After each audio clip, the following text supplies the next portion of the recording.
Hey folks, I've been sitting here trying to figure out the words to say about something that happened, and I can't quite find the words that I want to use. This doesn't happen often.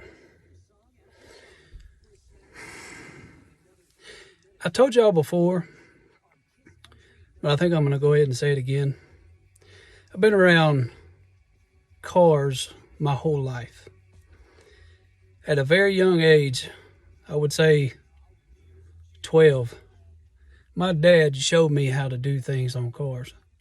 We've done it all, from replacing a motor, transmission, rear end, gas tanks, you name it, we've done it. And he showed me these things because he said, son, one of these days, these cars are going to get so fancy that it's going to be so high dollar to take them to get them fixed. And, back in the mid-90s, I was like, yeah, right. They're easy to work on now. Well, little did I know all the technology we have today and how much things would really cost, especially taking them to a shop. So I'm grateful that my dad showed me how to do things. He showed me on the only thing I know how to work on, which is Chevrolet. I grew up nothing but Chevrolet products.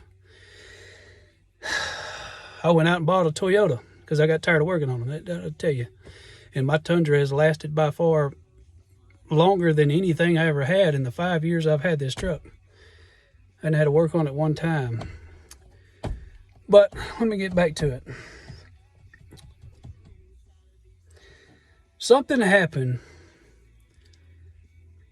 and like I said, I'm lost for words on it and how to explain it. How do you explain the unexplainable? That's a question in itself. You can't.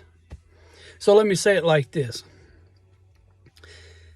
After working on cars, Chevrolets, almost all of my life, I came to the conclusions back then that if a motor is going to blow up, there's no turning back from it. You either have to replace the motor or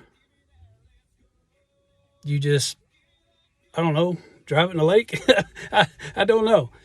But my wife's car has been messed up for 3 months. I've told y'all this.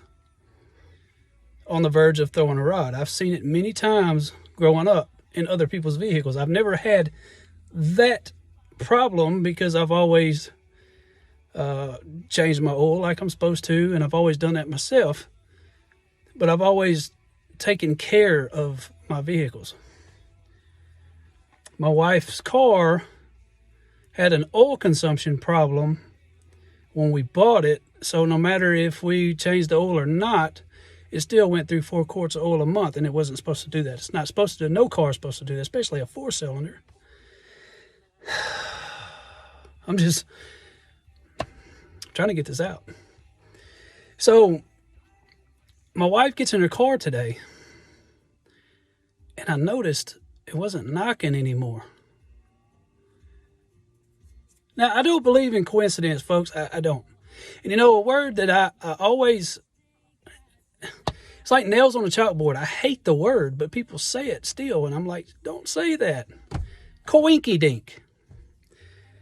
I don't like that word. I believe in the power of prayer.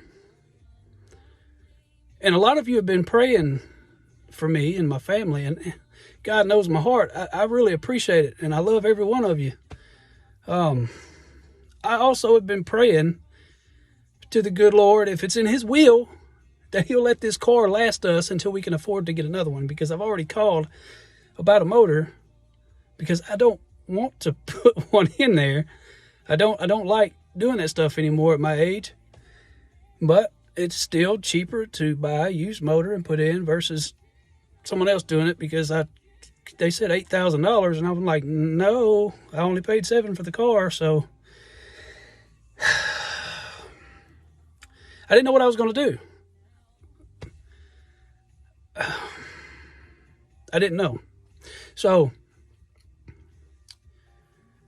this happened. It wasn't knocking anymore. I said, that's impossible. Now, how can you explain the unexplainable?